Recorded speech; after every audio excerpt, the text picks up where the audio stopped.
been just a great partnership with the state. As you may have heard, nationwide, the Red Cross had to cancel thousands of blood drives in the past month, and thanks to the generous donations from people in the community, we have been able to keep up with that inventory needs from hospitals. But also, as the country starts to reopen, elective surgeries, accidents, those things are going to take place, and the Red Cross needs to make sure that there is enough safe blood for those in need. So I want to thank you all for joining us today, and it's been a great partnership with the governor, lieutenant governor, Senator Blumenthal, and many others who have made sure that those lives continue to be saved on a regular basis.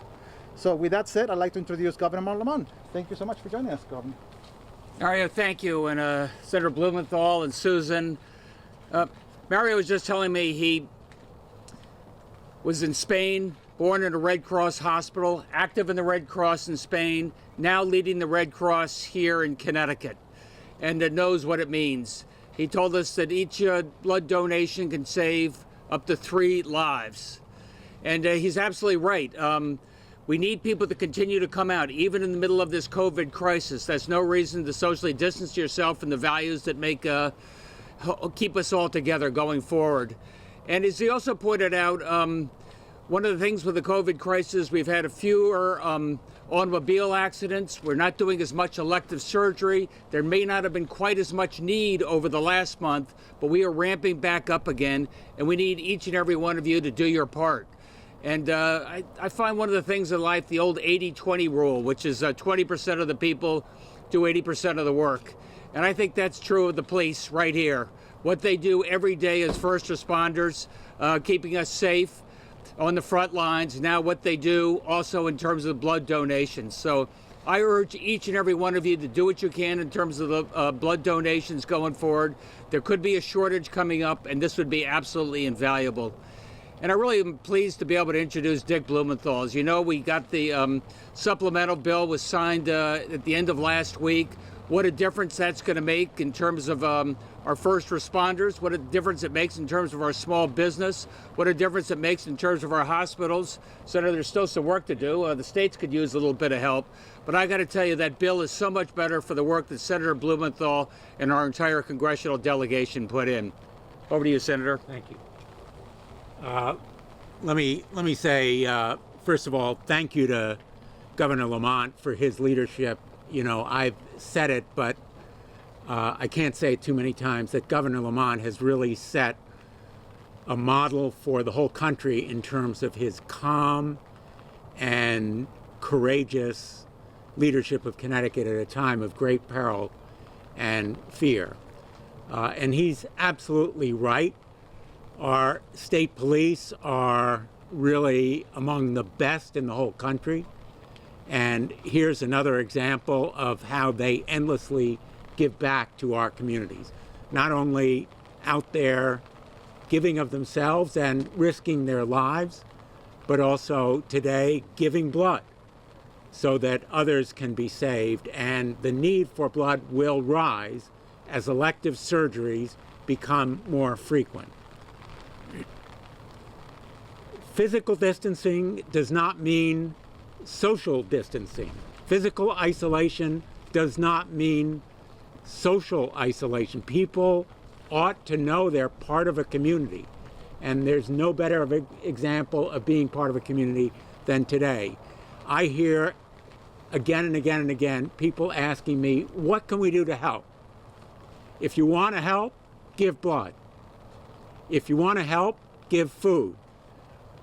I came today from the food share delivery in East Hartford at Rentschler Field. People are volunteering and giving there. People are volunteering and giving blood here. Connecticut is giving, and others can do the same. Take this as your model. If you want to help, give blood. And there's no better way to save lives and also feel good about your state and community than giving blood. Finally, on the next package, the governor is absolutely right. The major failing of these packages so far has been the abandonment of states. to anyone who says, let the states go bankrupt, including Majority Leader McConnell, I say, think again. That's the path to disaster. We ought to be at the forefront of helping states. That's going to be my first priority when we go back on this fourth package in just a matter of days, I hope. We have to come to the rescue of every state in this country. Red or blue makes no difference. The states need and deserve help. And Governor Lamont has been leading that effort. To say that the states should go bankrupt is absolutely reprehensible and reckless. And I hope there's going to be bipartisan support for states like Connecticut that are doing the job that the federal government ought to be doing, filling the gap that the federal government ought to be doing. And Governor Lamont has led the way on it. And I want to introduce now the person who is helping him do that job, Lieutenant Governor Bysiewicz. Senator, thank you so much for your strong leadership at the federal level and for your fierce advocacy to make sure that small businesses get the assistance they deserve. And we know that in the first package, small businesses were passed over in many cases for some publicly traded companies. So thank you for what you are doing to make sure that our small businesses get the resources they need in this crisis. And thank you to the Red Cross for what you do every day and for having us, Mario. We really appreciate it. We know that in Connecticut right now, every day, hospitals and medical facilities need 300 people a day to step up and to donate blood. So thank you to the men and women of the state police for not only protecting the governor and I every day, but for putting your lives on the line and making sure that you and your colleagues give blood. And I want today to encourage people of Connecticut who've shown incredible generosity in this difficult time. My constituents ask every day, what can they do? And so you can step forward, make a blood donation, donate to Food Share or the Connecticut Food Bank. And another thing you can do, of course, that will help our state's finances is to fill out this census as well. I was joined a week ago by 19 other lieutenant governors from across the country, and our Attorney General stepped forward to add his voice, as did our insurance commissioner, who joined insurance commissioners across the country in asking the head of the FDA to drop a 3-month ban that they have imposed right now on LGBTQ men. They prohibit LGBTQ men from donating blood without a 3-month waiting period. That is discriminatory, it's antiquated, and it prevents an additional 500,000 people in our country from giving blood at a time when our blood supply is really critical and we need more people to step up and donate. So we are hoping that the head of the FDA will heed that call from lieutenant governors, our attorney general, and insurance commissioners across the state. Thank you again to the Red Cross. You'll be seeing my husband a little later this afternoon. He'll be donating blood to help the cause. Thanks, everybody. Senator Blumenthal, given McConnell's comment on state to state, how do you break that logjam? Senator McConnell's comments, I think Senator McConnell's urging the states to go bankrupt is going to be rejected by a strong bipartisan majority. You know, Senator McConnell's own state of Kentucky is hard-pressed for funding. Every state in the country is experiencing this same kind of fiscal crisis. I think there'll be bipartisan rejection of Senator McConnell's call for bankruptcy. If Senator McConnell's urging the states to go bankrupt is accepted, the financial markets will be in an uproar, the economy will be in even greater turmoil, and I think it's going to be strongly rejected by a bipartisan majority. And I think ultimately President Trump is going to be forced to accept the fact that states need and deserve aid. We are talking about basic necessities: education, health care, transportation. Every state has to provide them, and bankruptcy is hardly the way to do it. Governor, have you paid attention to what's happening in Georgia this past weekend, the opening of Georgia, and does that inform what will happen in Connecticut in any way? Yeah, I am. I'm looking at Georgia. I'm looking at Oklahoma. I'm looking at those states where I think they opened up prematurely, especially those type of places where it's impossible to socially distance, like tattoo parlors and massage. I noticed in many cases the consumers held back and did not want to go in, but I noticed in a number of cases they did 60 tattoos in one day. So I take that. Keep that in mind as we figure out what's the phased way that we can get our state back to work, but only if we do it in a safe way. Governor, New York just canceled their presidential primary in the last 15 minutes. Any thoughts about making that move here now? No, we've got ours scheduled now for August on the same date we're doing the local, and I think that's the way to go. I'm not interested in canceling anything. That may give people ideas. Governor, today the United Minnesota Workers and Stop and Shop asked for, can you hear me? Barely. For federal and state orders to allow grocery workers to become extended first responders so that they can have priority access to testing and emergency daycare. Is there anything that you're working either on the federal or the state level to help them? Yeah, I'll start on that. We're making them a priority in terms of masks, making them a priority in terms of subsidized daycare, doing what we can in terms of testing. Obviously, we have a shortage of testing right now. Dick, do something about that, will you? But, and they are first responders. They are on the front lines. So I take that to heart every day. Are there any specific orders that would allow them priority and the daycare that you're talking about? Well, I know they're included for the daycare right now. I know they're included for the masks right now if their employer cannot provide that.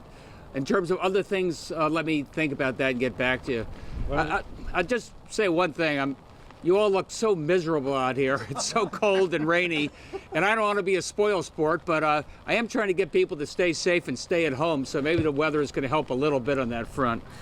Dick? That's a really important question about the grocery workers. OSHA is the key here. OSHA has to issue an emergency temporary standard that will help not only grocery workers, but also construction employees. OSHA has, in effect, abandoned its responsibility, and that's why I and others of my colleagues have introduced legislation. I led a group writing to OSHA saying you have to take responsibility, issue an emergency temporary standard. It is what OSHA does all the time when this kind of situation arises. And what I've also said is that the grocery employees ought to be included in the HEROES Fund that I have proposed, a HEROES Fund that would provide $13 an hour premium pay to every essential worker. Our state police, our frontline clinical healthcare workers, our firefighters, our grocery workers, everybody who has to come to work ought to get $13 an hour premium pay from the HEROES Fund. And on the issue of testing, there's no greater example of the federal government's failure, its lagging and laggard effort, than the failure to provide tests. And just over the weekend, you heard Dr. Burke say that the current tests will be inadequate to do what's really necessary to find the antigens, and the Defense Production Act offers a means to get more supplies. Governor, just one more thing on the reopening in a sensible way. Are we looking at, we're going to wait until we get closer to the May 20th date that is in place right now before we make any decisions? Yes and no. I mean, we've got the reopening task force. They're going to be reporting again on Thursday, thinking perhaps about what we can do for some of the smaller retail businesses. But your bigger point, yeah, May 20th is a big date. We're going to have more testing by then, give us a better idea of what the infection rate looks like around different parts of the state. And we're going to have even more PPE, although I'm pleased to say that while we're still desperately short on gowns, we're doing better on masks now. Governor, to follow up on that PPE, has all of the $50 million you purchased been accounted for, or are we still waiting? Oh, we're still waiting. I mean, a lot of it is held up by tariff issues and the Chinese border, but more is coming in every day is the good news. And we got a big contribution from, I still like to call them UTC, just at the end of last week. That's allowed us at the CBIA website to offer free masks for all small businesses, businesses with less than 50 employees. Because if I have a mask requirement rule, with certain exceptions, we want to make sure that each and every one of those employers can make sure their employees are covered. And have you made a determination about the developmentally disabled parents being allowed into the hospitals with loved ones? Let me ask Miriam about what she recommends on that. I got to get back to you on that. Makes sense. Mario, can we talk for a minute to you about if someone contracted COVID-19 and they've healed up and they want to give blood, can you talk about that process a little bit? Sure, yes. We are looking for donors who have been sick with COVID-19, who tested positive at one point and who then tested negative. Once you are feeling well and you've tested negative, we have a website where people can sign up to donate their plasma, and that plasma can be utilized as treatment for those who are critically ill. So we are looking for folks to sign up on our website, and we're following up with them. We're collecting plasma every day right now in the state. So Mario, can you kind of walk us through what happens if you come here today? So today, and by the way, so the plasma that we were just talking about, we are doing that in our Farmington facility. We don't have that kind of equipment in a regular blood drive like this one. So today, in a blood drive like this, people have an appointment to donate, so we're not taking walk-ins to ensure that we are adhering to all of the social distancing rules. They're coming in, they're going through a screening, we're checking their temperature, we're going through a health history sort of interview. And as long as they're feeling well and they're past that screening, they can donate blood. Every one of those donations can save up to 3 lives, which is just a beautiful thing to do in these times of trying to find out what to do to help out. How are we doing on antibody tests? And can someone get an antibody test here? At this point, we're not providing antibody testing at our blood drives. So as the process continues with the plasma, we're hoping to start testing for antibodies on those plasma donations, but that's something that has not started yet. Mario, once the blood is collected through a donation, is it tested? How do you know that somebody isn't asymptomatic? So our blood donations are tested for a variety of things like HIV and a whole battery of tests. We do not test for COVID-19. There's no indication that COVID-19 can be transferred through a blood donation at this point. And if you look at other similar viruses in the past, they have never gone through in a blood donation. Thank you, everybody. Thank you. I appreciate it. Thank you.